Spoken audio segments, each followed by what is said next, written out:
ready? They're going to kill the... We'll wait till they get killed. Did that give you guys an incredible amount of glare on that side?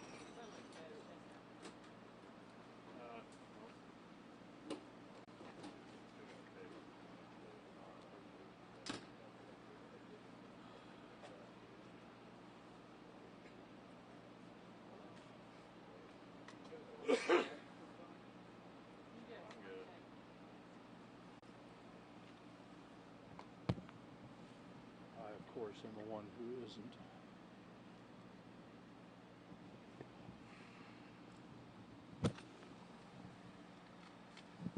So it is. How about that?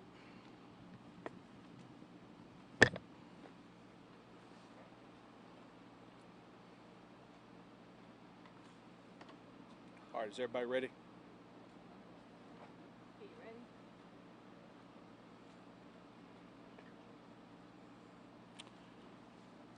All right, good evening, everyone. My name is Danny Thompson, Fire Chief, EMA Director for Dawson County.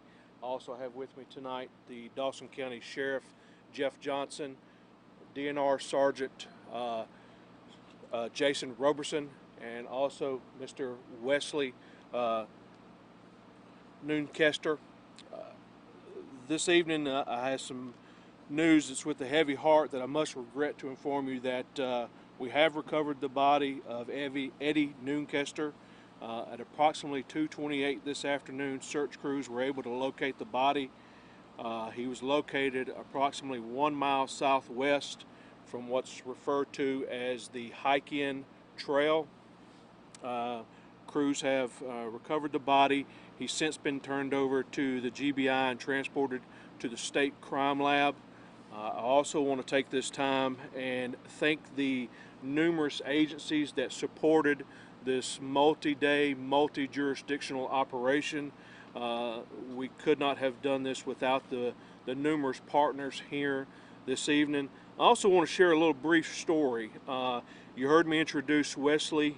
He's the brother of Eddie that we were looking for. And Wesley, like a lot of family members, wanted to be a part of the search. And yesterday, he and one of his friends were actually on the Hike-In Trail. And while on that trail, they came across another distressed hiker. And they were able to assist that hiker out and back down to the visitor lodge. And I really think it's something that, you know, says a lot for Wesley's character, that here in a time of his own family's tragedy, that he was able to help another man back down to safety. And you know, I just wanted to kind of bring that out. With that, Wesley does want to make a statement this evening to you all. He will not be taking any questions, and with that, I'd like to introduce Wesley Noonkester.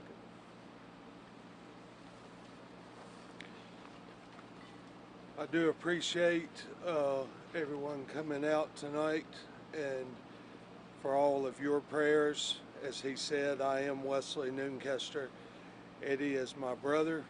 I would like to start off by thanking all of the counties and various agencies and organizations that assisted in finding Eddie.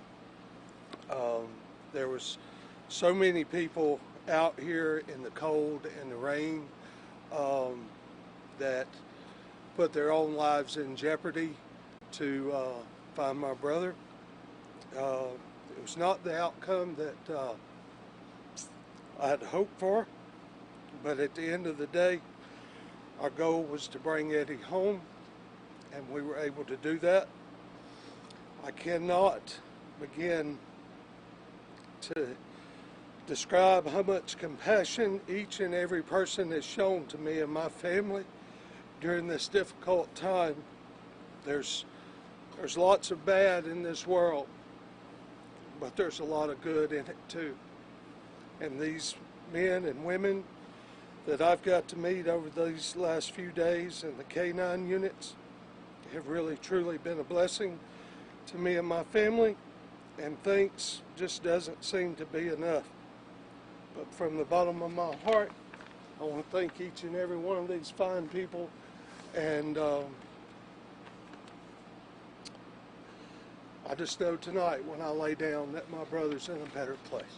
Thank you. All right, so that will conclude the interview.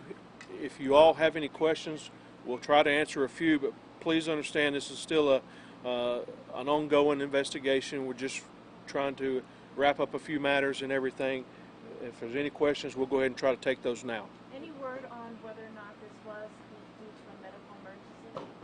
At this time, until we get the results back from the state crime lab on what's the actual cause of death and anything, I'd be unable to speak on that. What's the update on that other person's condition? How was he found? So at this time, we're going to withhold that information, exactly how he was found. What's the update on that other person's condition, if there is one at this time? The person that Wesley walked down. was able to find. So the gentleman had a twisted ankle on the trail, but he was also an elderly male subject. So both of them took about 2 or 3 hours just to walk him down the trail to get him back out of here to safety. But he's doing fine. And can you say again where exactly he was found and at what time? So he was found off what's referred to as the hike-in trail along about mile marker 3, and it's approximately 1 mile off of that trail path. I know this At is, what time? I know this is About preliminary. 228. I 228. know this is preliminary. What do you believe happened after he made that 911 call? I really can't say exactly what happened until we get some test results back. And Sheriff, you may want to add something to that. Well, I'll just go as far as to say that right now we do not believe this death is suspicious in any nature. It's hard for us to comment on any things that were left on the scene, things of that nature. Obviously, we need to preserve the integrity of the crime, of the scene, just in case. But right now, we do not have any reason to believe that it's suspicious. Was anything found with him? I know some of his belongings were found on Monday. Was anything else found with him? We won't comment on that at this time. Was it your rescue teams that discovered the body? So the team that actually found him was a unified team. It was a team from Gilmer, Dawson County, and also Forsyth County. What do you say to other hikers? You had a person distressed yesterday. Clearly, Mr. Noonkester was confused at some point. What do you say for other people that may be hiking this same trail in the same area? Well, you know, we have a lot of hikers that come into the Amicalola Park here and begin what's called the through hike, and they start here and they end up in Maine. Be prepared. Be careful. Have enough resources. Communicate with your family. Know how to use GPS coordinates. Those things are all critical because the terrain here is not forgiving. Mother Nature is not forgiving. As you very well know, we've endured just most unfavorable conditions probably since Sunday when we started this search, from heavy rain to lightning, and now we're looking at frozen precipitation tonight up in this area, and the rescuers and the searchers had to endure all of this, and we've searched till sometimes 1 in the morning during these heavy rains, putting these rescuers and first responders also at risk out there. So be prepared when you're on this trail. Can I ask you one more question? Can you talk a little bit, when you talk about the rescuers and people who even volunteered to try to find him, emotionally, what was their response when he was eventually found? You know, I think anybody in public safety, our job is to always save lives. It doesn't matter what uniform that you wear. It doesn't matter whether you're a policeman. It doesn't matter if you're a firefighter. We all joined public safety to do better in the community. Obviously, not the outcome that we would have preferred, but we were able to provide that family closure, and that was the most important thing for all of these first responders operating here at this incident, that we were able to give them their family member, and so they can take them back home.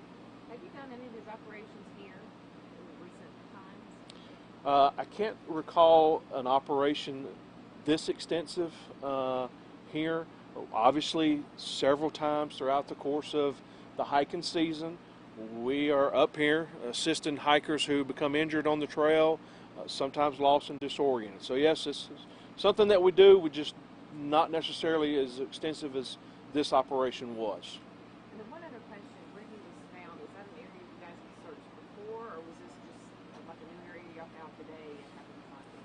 So it's an area that was just newly searched today.